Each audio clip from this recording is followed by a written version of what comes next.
അവൻ്റെ സ്വർഗത്തിൽ നമ്മെ സ്നേഹിക്കുന്ന മുഴുവൻ ആളുകളെയും ഒരുമിച്ച് കൂട്ടി അനുഗ്രഹിക്കുമാറാവട്ടെ. നമ്മളിൽ നിന്ന് മരണപ്പെട്ടുപോയ നമ്മുടെ മാതാപിതാക്കൾ, കൂട്ടുകുടുംബക്കാർ, സ്നേഹിച്ചിരുന്ന, സഹായിച്ചിരുന്ന, ഭക്ഷണം നൽകിയിരുന്നവർ, പ്രത്യേകിച്ച് ഈ പള്ളിക്ക് ചുറ്റും മറവിട്ട് കിടക്കുന്ന മുഅ്മിനീങ്ങൾ, അള്ളാഹുവെ അവരുടെ ബർസഖിയായ ലോകം നീ ഖൈറിലാക്കി അനുഗ്രഹിക്കണേ റഹ്മാനെ. പ്രത്യേകിച്ച് ഒരുപാട് പേര് വീടുകളിലും ഹോസ്പിറ്റലുകളിലുമൊക്കെ രോഗത്തിലായി കിടപ്പുള്ളവരുണ്ട്.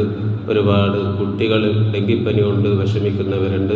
നാട്ടിലും ഒരുപാട് പേര് പനി പിടിച്ചൊക്കെ വിശ്രമിക്കുന്നവരുണ്ട്. അള്ളാഹുവേ, എല്ലാവരുടെയും രോഗങ്ങളെ നീ ശിഫയാക്കണേ റഹ്മാനെ. ഇബാദത്തുകൾക്ക്, ജോലികൾക്ക് തടസ്സമാകുന്ന രോഗങ്ങളെ നൽകി ഞങ്ങളെ ആരെയും നീ പരീക്ഷിക്കരുതേ റഹ്മാനെ. വിശാലമായി സംസാരിക്കുകയല്ല, വിശുദ്ധ ഖുർആനിലെ 1-2 ആയത്തുകളുടെ അർത്ഥം ചെറിയ രീതിയിൽ നമുക്കൊന്ന് വിശദീകരിക്കാം. അല്ലാഹു സുബ്ഹാനഹു തആല ഈ ലോകത്ത് നാം ജീവിക്കുമ്പോൾ പല രീതിയിലുള്ള പരീക്ഷണങ്ങൾ മനുഷ്യർക്ക് നൽകും. കഴിഞ്ഞ വെള്ളിയാഴ്ച നാം സൂചിപ്പിക്കുകയുണ്ടായി, വയനാട് വലിയ ഒരു ദുരന്തം നമുക്കുണ്ടായി. അതേപോലെ ലോകത്തിൻ്റെ പല ഭാഗങ്ങളിലും നമ്മുടെ നാടുകളിലുമൊക്കെ പല നിലക്കുള്ള പ്രകൃതിക്ഷോഭങ്ങൾ, അതല്ല മറ്റു സാമ്പത്തികമായ പ്രതിസന്ധികൾ, ഓരോ മനുഷ്യനും വ്യക്തിപരമായിട്ടുള്ള ഒരുപാട് പ്രയാസങ്ങൾ, ഇങ്ങനെയൊക്കെ പല നിലക്കുള്ള ബുദ്ധിമുട്ടുകൾ ഓരോ മനുഷ്യനും മനുഷ്യജീവിതത്തിലുണ്ടാകും. എന്തിനാണ് അല്ലാഹു സുബ്ഹാനഹു തആല ഇങ്ങനെയുള്ള ചില പരീക്ഷണങ്ങൾ മനുഷ്യർക്ക് നൽകുന്നത് എന്ന് വിശുദ്ധ ഖുർആൻ സൂറത്തു അൻആമിലൂടെ അല്ലാഹു നമ്മോടത് പരിചയപ്പെടുത്തുന്നുണ്ട്. വലഖദ് അർസൽനാ ഇലാ ഉമമിൻ മിൻ ഖബ്ലിക.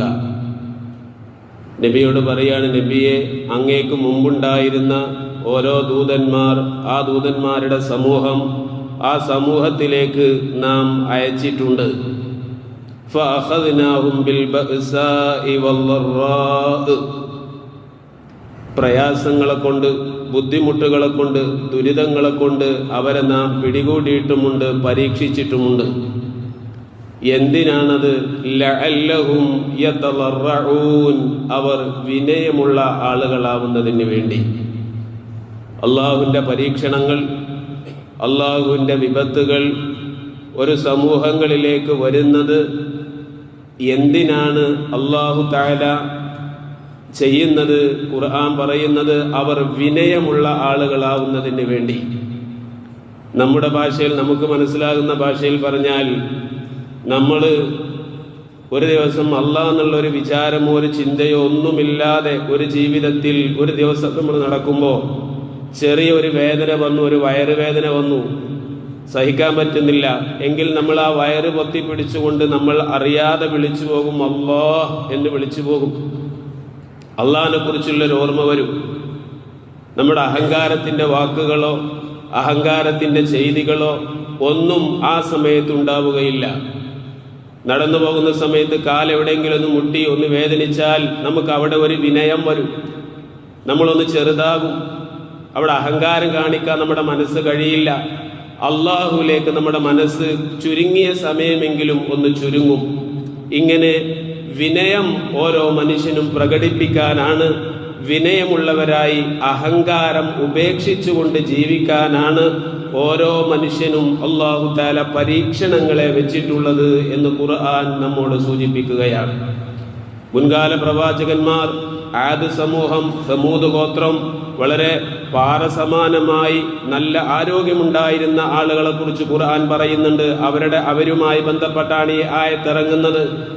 ഇങ്ങനെയുള്ള ആയത്തുകൾ, ഇങ്ങനെയുള്ള പരീക്ഷണങ്ങൾ ഇറങ്ങിയിട്ടും അതിൽ അള്ളാഹുലേക്കും അവൻ്റെ ചിന്തയിലേക്കും മടങ്ങാതെ അവർ തന്നെ ചിന്തിക്കുന്ന, അവർ ചെയ്യുന്ന കാര്യങ്ങൾക്ക് അവർ തന്നെ ന്യായങ്ങൾ കണ്ടെത്തുകയും ചെയ്യുകയാണെങ്കിൽ അവർ തന്നെയാണ് അക്രമികൾ എന്നും തുടർന്ന് അല്ലാഹു തആല ഇതിൻ്റെ ബാക്കി ഭാഗത്തിലൂടെ നമ്മോട് വിശദീകരിക്കുന്നുണ്ട്. ഏതൊരു പരീക്ഷണ ഘട്ടങ്ങളും ഒരു മുഅ്മിനായ മനുഷ്യന് വരുമ്പോൾ അവൻ അതിൽ വിനയമുള്ളവരായി തീരണം. ഖുർആന്റെ പ്രധാനപ്പെട്ട ഒരു ഭാഗം അത് തന്നെയാണ്. നമ്മുടെ സമ്പത്ത് കൊണ്ടോ ആരോഗ്യം കൊണ്ടോ സ്ഥാനമാനങ്ങളെ കൊണ്ടോ നമ്മുടെ ഗോത്രമഹിമകളെ കൊണ്ടോ ഒരിക്കലും ഒരു മനുഷ്യനും അഹങ്കരിക്കാൻ നിർവാഹമില്ല, അവകാശമില്ല. മറ്റൊരായത്തിലൂടെ അല്ലാഹു പറയുന്നു, യാ അയ്യുഹന്നാസ്, മുഅ്മിനുകളെ എന്നല്ല, യാ അയ്യുഹന്നാസ്, ഓ ജനങ്ങളെ, മനുഷ്യരെ എന്നാണ് വിളിക്കുന്നത്, മുസ്ലിമീങ്ങളെ എന്നല്ല. ലോകത്തുള്ള എല്ലാ മനുഷ്യരെയും വിളിച്ചുകൊണ്ട് പറയുകയാണ്. അതിൽ മുസ്ലിമീങ്ങളുണ്ട്, മുസ്ലിം അല്ലാത്തവരുണ്ട്, ബഹുദൈവ വിശ്വാസികളുണ്ട്, യുക്തിവാദികളുണ്ട്. എല്ലാ മനുഷ്യരെയും വിളിച്ചുകൊണ്ട് ഖുർആൻ പറയുന്നത്, യാ അയ്യുഹന്നാസ്, ഓ ജനങ്ങളെ, ഇന്നാ ഖലഖ്നാകും മിൻ ദക്കരിൻ വ ഉൻസാ, നിങ്ങളെ നാം സൃഷ്ടിച്ചത് ഒരു സ്ത്രീയിൽ നിന്നും ഒരു പുരുഷനിൽ നിന്നുമാണ്. വജഅൽനാകും ശുഊബൻ വഖബായില ലിതആറഫു, നിങ്ങളെ പല വിഭാഗങ്ങളും പല ഗോത്രങ്ങളും പല ഏരിയകളിലും പല ഭാഷകളും പല നിറത്തിലുമൊക്കെയുള്ള പല വിഭാഗങ്ങളാക്കി നാം സൃഷ്ടിച്ചത് നിങ്ങൾ പരസ്പരം തിരിച്ചറിയാൻ വേണ്ടിയാണ്. ഇന്ന അക്രമക്കും ഇൻദല്ലാഹ്, നിങ്ങളിൽ അല്ലാഹുവിന്റെ അടുക്കൽ ബഹുമാനമുള്ള ആളുകൾ അവർ ആരാണ്? അത്ഖാക്കും, നിങ്ങളിൽ ഏറ്റവും ഭയഭക്തിയുള്ള ആളാണ്. നിറത്തിൻ്റെയോ സമ്പത്തിൻ്റെയോ അധികാരത്തിൻ്റെയോ പേരിൽ നിങ്ങൾ മറ്റൊരാളെക്കാളും കവർച്ച വെച്ചുകൊണ്ടുള്ള പ്രവർത്തനങ്ങൾ നിങ്ങൾ ചെയ്യരുത്. അഹങ്കാരം നിങ്ങളുടെ ഒരു മേഖലകളിലും ഉണ്ടാവരുത്. നിങ്ങൾക്ക് നൽകിയ നിറമോ സമ്പത്തോ നിങ്ങളുടെ അധികാരങ്ങളോ അത് നിങ്ങളെ ഇഷ്ടപ്പെട്ടത് കൊണ്ട് നിങ്ങൾക്ക് തരികയോ അത് നൽകാത്തവർ അവർക്ക് ഇഷ്ടമില്ലാത്തത് കൊണ്ട് നൽകാതിരിക്കുന്നതോ അല്ല. ഇതെല്ലാം ഒരു പരീക്ഷണമാണ്. ഇതല്ല അള്ളാഹുവിൻ്റെ അടുക്കൽ നിങ്ങൾക്ക് സ്ഥാനമുണ്ടാവാനുള്ള മാനദണ്ഡം നിങ്ങളുടെ സൗന്ദര്യമോ സമ്പത്തോ അധികാരങ്ങളോ അല്ല. നിങ്ങളുടെ ഹൃദയങ്ങളിൽ എത്രത്തോളം ഭയഭക്തിയുണ്ട്, വിനയമുണ്ട് എന്നുള്ളത് നോക്കിയിട്ടാകുന്നു എന്ന് വിശുദ്ധ ഖുർആൻ നമ്മോട് സൂചിപ്പിക്കുകയാണ്. ഭൂമിയിൽ ജീവിക്കുമ്പോൾ വിനയത്തോടുകൂടെ ജീവിക്കുക, ഇതാണ് ഖുർആനിന്റെ ഈ അധ്യാപനം പറയുന്നത്. നബി സല്ലല്ലാഹു അലൈഹി വസല്ലമ തങ്ങൾ പഠിപ്പിക്കുകയാണ് ഒരു ഹദീസിലൂടെ, ഇന്നല്ലാഹ, അല്ലാഹു തആല ഔഹാ ഇലയ്യ, എന്നിലേക്ക് വഹി അറിയിച്ചു. എനിക്ക് അല്ലാഹു തആല ഒരു മെസ്സേജ് തന്നു. എന്താണത്? അൻ തവാളഉ, നിങ്ങൾ പരസ്പരം വിനയം കാണിക്കണം.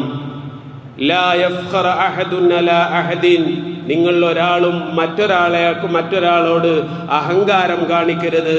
സൗന്ദര്യത്തിന്റെയോ തറവാടിന്റെയോ അധികാരത്തിന്റെയോ സമ്പത്തിന്റെയോ ഒന്നിന്റെയും പേരിൽ നിങ്ങൾ ഒരാളോടും അഹങ്കാരത്തിന്റെ ധ്വനി, പ്രവൃത്തി, നടത്തം ഒന്നും നിങ്ങൾ ചെയ്യരുത്.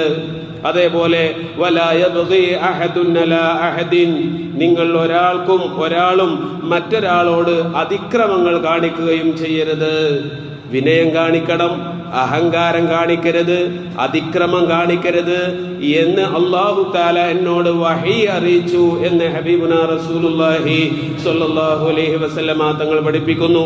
മറ്റൊരു ഹദീസിൽ നബി തങ്ങൾ പഠിപ്പിക്കുകയാണ്, മാ നഖസത് സ്വദഖത്തും മിൻ മാലിൻ, ഒരിക്കലും ദാനധർമ്മം ചെയ്യുന്നത് അവന്റെ സമ്പത്തിൽ കുറവ് വരുത്തുകയില്ല.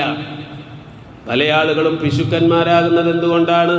ഞാൻ കൊടുത്തു കഴിഞ്ഞാൽ എൻ്റെ അത് തീർന്നു പോകുമോ, ഞാൻ കൊടുത്തു കഴിഞ്ഞാൽ എൻ്റെ അത് നഷ്ടമാവില്ലേ എന്നർത്ഥത്തിലാണ്. ഖുർആൻ ഒരുപാട് ഭാഗത്തത് പറയുന്നുണ്ട്, നിങ്ങൾ കൊടുത്താൽ ഇരട്ടിയായി നിങ്ങൾക്ക് ഞാൻ അത് തിരിച്ചു തരും.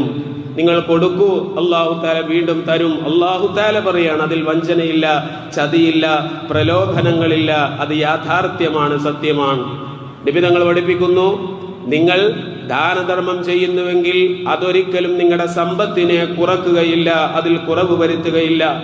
വമാ സാദല്ലാഹു അബ്ദൻ ബിഅഫ്വിൻ ഇല്ലാ ഇസ്സാ, ഒരു അടിമക്ക്, ഒരു ദാസന് നിങ്ങൾ വിട്ടുവീഴ്ച ചെയ്തു കൊടുക്കുന്നുവെങ്കിൽ നിങ്ങൾക്ക് ഉന്നതിയല്ലാതെ ഈ ലോകത്തുണ്ടാവുകയില്ല. ഈ വാക്ക് നമ്മൾ ശരിക്കും മനസ്സിലാക്കണം. ഒരാളോട് നമുക്ക് വിട്ടുവീഴ്ച ചെയ്യാം, നമ്മളോട് അതിക്രമം കാണിച്ച ഒരാളാണ്, ഒരാൾ ദ്രോഹിച്ച ഒരാളാണ്, നമ്മളെ ഒരുപാട് വിഷമിപ്പിച്ച ഒരാളാണ്, നമ്മൾ ആ ഒരു പ്രതികാര ദാഹവുമായി അയാളെടുത്ത് കൊണ്ട അയാൾക്ക് മാപ്പ് കൊടുക്കുക, വിട്ടുവീഴ്ച മനോഭാവം കാണിക്കുക. അങ്ങനെ കാണിക്കുന്ന ആ ഒരു മനുഷ്യന് ഈ ലോകത്തും പരലോകത്തും ഉന്നതിയല്ലാതെ വേറൊന്നും ലഭിക്കുകയില്ല എന്ന് ശഫീഉനാ റസൂലുള്ളാഹി സ്വല്ലല്ലാഹു അലൈഹി വസല്ലം. നബി തങ്ങളുടെ ജീവിതത്തിൽ നമ്മൾ എടുത്താൽ നമുക്ക് കാണാം, മക്കയിൽ നിന്ന് മദീനയിലേക്ക് നബിതങ്ങൾ ഹിജ്റ പോകേണ്ട സാഹചര്യമുണ്ടായി. നബിതങ്ങളെയും കുടുംബത്തെയും ഒരുപാട് ദ്രോഹിച്ചു. നബിതങ്ങളോട് വിശ്വസിച്ചതിന്റെ പേരിൽ ഒരുപാട് അനുചരന്മാരെ കൊലപ്പെടുത്തി. ഒരുപാട് ദ്രോഹങ്ങൾ നബിതങ്ങൾക്ക് ചെയ്ത ഈ അക്രമികളായ ഖുറൈശികളെ എന്തും ചെയ്യാനുള്ള ഒരവസരം ഒരിക്കൽ അല്ലാഹു തആല നബിതങ്ങൾക്ക് നൽകിയപ്പോൾ നബിതങ്ങൾ അവരോട് പറഞ്ഞത്, നിങ്ങളെല്ലാവരും മോചിതരാണ്, നിങ്ങളോടൊരു പ്രതികാര നടപടിയുമില്ല, നിങ്ങളെല്ലാവരും നിങ്ങളുടെ വീട്ടിലേക്ക് പോവുക എന്നുള്ളതാണ്. ഇത്രയൊന്നും അതിക്രമങ്ങൾ നമ്മോടാരാളും ചെയ്തിട്ടുണ്ടാവില്ലല്ലോ. ചില കുടുംബ പ്രശ്നങ്ങളിലൊക്കെ നമ്മൾ ഇടപെടുമ്പോഴാണ് ഓരോ മനുഷ്യന്റെ മനസ്സ് എത്ര കല്ല് പോലെ ഉരത്തതാണ് നമുക്ക് മനസ്സിലാവുക. ചെറിയ ഒരു വാക്കിന്റെ പേരിൽ ദേഷ്യം വരുമ്പോൾ അങ്ങോട്ടും ഇങ്ങോട്ടും എന്തെങ്കിലും ഒരു വാക്ക് പറഞ്ഞതിന്റെ പേരിൽ കാലങ്ങളോളം മിണ്ടാതിരിക്കുക, ആ വീട്ടിലേക്ക് പോവാതിരിക്കുക, അവന്റെ കുടുംബങ്ങളെ പരമാവധി ദ്രോഹിക്കുക, ഇതൊന്നും ഒരു പ്രിയപ്പെട്ടവരെ ഒരു മുഅ്മിനായ മനുഷ്യന് യോജിച്ചതല്ല. അള്ളാന്റെ ഹബീബ് പറയുന്നത് എന്താണ്? വമാ സാദല്ലാഹു അബ്ദൻ ബിഅഫ്വിൻ ഇല്ലാ ഇസ്സാ.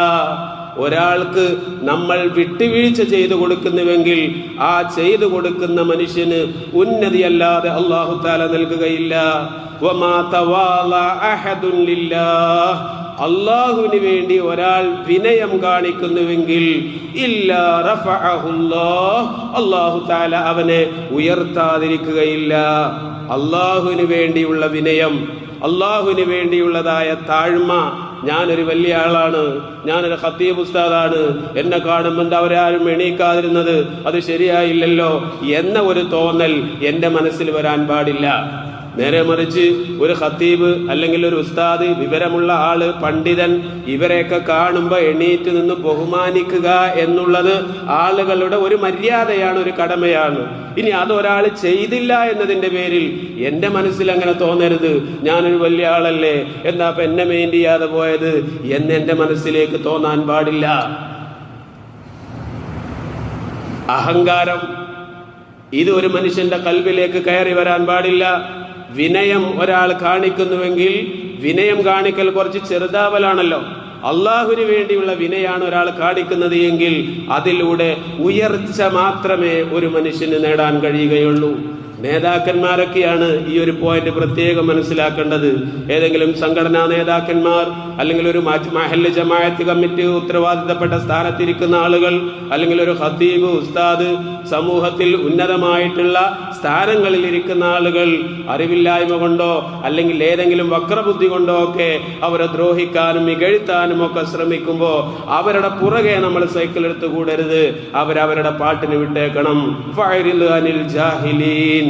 അറിവില്ലാത്തവരെ നിങ്ങൾ വിട്ടേക്കണം എന്നതാണ് വിശുദ്ധ ഖുർആൻ പറയുന്നത്.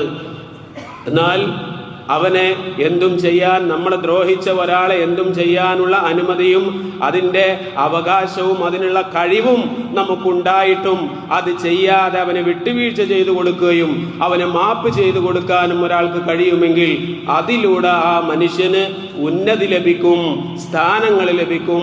ഭൂമി ലോകത്ത് മാത്രമല്ല പരലോകത്തും അവനിക്ക് ലഭിക്കും എന്നതാണ് ഈ രണ്ട് ഹദീസിന്റെ വചനങ്ങളിലൂടെ ഹബീബുനാ റസൂലുള്ളാഹി സ്വല്ലല്ലാഹു അലൈഹി വസല്ലം തങ്ങൾ നമ്മെ പഠിപ്പിക്കുന്നത്. അപ്പോൾ ഈ രണ്ട് ഹദീസിലൂടെ പറയുന്നത് എന്താ? ഓരോ മനുഷ്യനും വിനയത്തോടുകൂടെ വേണം ഈ ഭൂമിയിൽ ജീവിക്കാൻ എന്നുള്ളതാണ്. ഖുർആനിന്റെ ആയത്തിലൂടെ നേരത്തെ നാം സൂചിപ്പിച്ചത് എന്താണ്? ഓരോ പരീക്ഷണങ്ങൾ, പ്രകൃതി ദുരന്തങ്ങൾ ഓരോ മേഖലകളിലും സംഭവിക്കുമ്പോൾ അവരെല്ലാം, നമ്മളെല്ലാവരും അത് അനുഭവിക്കുകയും മനസ്സിലാക്കുകയും ചെയ്യുന്നവരെല്ലാം നമ്മൾ വിനയമുള്ളവരായി തീരണം. നമ്മളൊന്ന് ആലോചിച്ച് നോക്കുക, എന്തെല്ലാം സംവിധാനങ്ങൾ ഇന്ന് ആധുനികമായ ശാസ്ത്രം കണ്ടെത്തിയിട്ടുണ്ട്, എന്തെല്ലാം സംവിധാനങ്ങൾ നമുക്കുണ്ട്. എന്നാൽ ഇപ്പോഴും 10-200 ആളുകൾ എവിടെയാണ് എന്ന് കണ്ടെത്താൻ നമ്മുടെ ഈ ശാസ്ത്രവിദ്യകൾ കൊണ്ടൊന്നും കഴിഞ്ഞിട്ടില്ല. അതൊരു യാഥാർത്ഥ്യമാണല്ലോ. മുമ്പ് കവളപ്പാറ എന്ന സ്ഥലത്ത് ഒരുപാട് പേര് മണ്ണിനടിയിലാണ്, എവിടെയാണെന്ന് അറിഞ്ഞുകൂടാ. അതിൻ്റെ അപ്പുറത്ത് വയനാട് തന്നെ 2-3 വർഷം മുമ്പ് ഉരുൾപൊട്ടി, അവിടെയും ഒരുപാട് പേരുണ്ട്. ഇപ്പോൾ ഇതാ വയനാട് ഈ ഒരു മലയിലും ഉരുൾപൊട്ടി, ഒരുപാട് പേര് മണ്ണിനടിയിലാണ്, എവിടെയാണ് എന്ന് അറിഞ്ഞുകൂടാ. എന്തെല്ലാം റഡാർ സംവിധാനങ്ങളോടുകൂടെ നമ്മൾ പരിശോധനകൾ നടത്തി. എന്ത് പരിശോധന നടത്തിയിട്ടും അവിടെ എവിടെയാണ് എങ്ങനെയാണ് എന്ന് കണ്ടെത്താൻ മനുഷ്യന് കഴിയുന്നില്ല എങ്കിൽ നമ്മൾ മനുഷ്യരുടെ പരിമിതി ഇവിടെ നാം മനസ്സിലാക്കണം. നമ്മൾ എന്ത് കണ്ടെത്തി, എന്ത് നേടി എന്ന് അവകാശപ്പെടുമ്പോഴും അതിനെല്ലാം ഒരു പരിധിയുണ്ട്, ഒരു പരിമിതിയുണ്ട്. ഈ ലോകവും ഇതിലുള്ളതെല്ലാം നിയന്ത്രിക്കുന്ന ഒരു ശക്തി അല്ലാഹു സുബ്ഹാനഹു തആലയാണ്. അവനറിയാതെ ഇവിടെ ഒന്നും സംഭവിക്കുകയില്ല. എന്നാൽ ചെറിയ പിഞ്ചുകൾ കുട്ടികൾ മരണപ്പെട്ടു പോയില്ലേ, ഭർത്താക്കന്മാർ മരണപ്പെട്ടു പോയില്ലേ, കുടുംബങ്ങൾ ബാക്കി ജീവിക്കുന്നില്ലേ, അവരുടെ വിഷമങ്ങൾ എന്താ ഈ ദൈവം കാണാത്തത് എന്ന് പറഞ്ഞ് യുക്തിവാദികളുടെ പോസ്റ്റുകൾ നമ്മൾ കാണുന്നുണ്ട്. നമ്മൾ പറഞ്ഞു ഇതൊന്നും സംഭവിച്ചില്ല എങ്കിലും അവിടെയുള്ള ആളുകൾ കുറച്ചു കാലം കഴിഞ്ഞാൽ മരിക്കും. നമ്മളൊക്കെ അങ്ങനെയാണ്. ഖുർആൻ ഈ രീതിയിലുള്ള ഹദീസിന്റെ വചനങ്ങൾ ഈ രീതിയിലുള്ള മരണപ്പെടുന്ന ആളുകൾക്ക് പരലോകത്തുള്ള ഗുണങ്ങൾ കഴിഞ്ഞ വെള്ളിയാഴ്ച ഞാൻ സൂചിപ്പിച്ചല്ലോ. അവരെ സംബന്ധിച്ചിടത്തോളം പരലോകത്ത് അവർ ഷഹീദിന്റെ പദവിയുള്ളവരാണ്, ഷഹീദിന്റെ മാഹാത്മ്യമുള്ളവരാണ്. ബാക്കിയുള്ളവരോ അവർ ക്ഷമിക്കണം. നമ്മളൊക്കെയോ ഇതിന്റെ പേരിൽ നമ്മൾ വിനയമുള്ളവരായി തീരണം. നമ്മൾ ജീവിതത്തിൽ ഭൂമിയിൽ അഹങ്കാരികളായി ജീവിക്കാൻ പാടില്ല.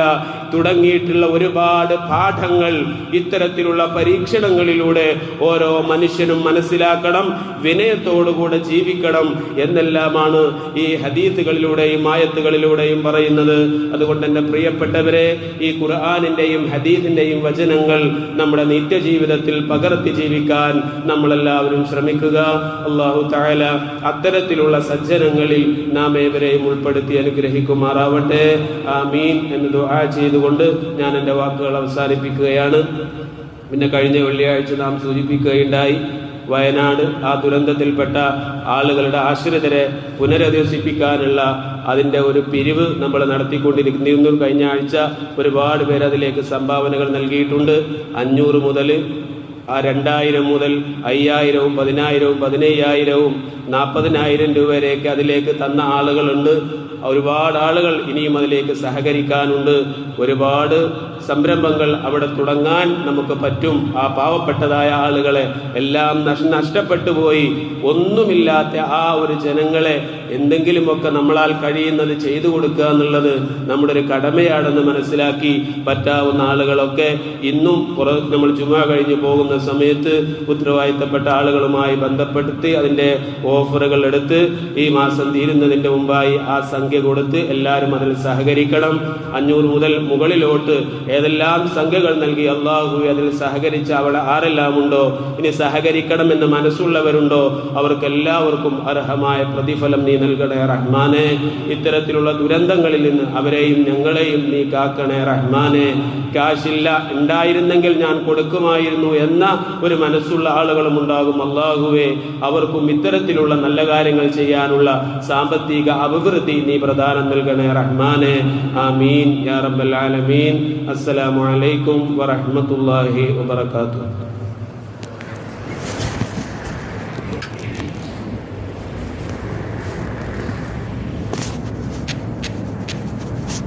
معاشر المسلمين رحمكم الله، الجمعة حج الفقراء.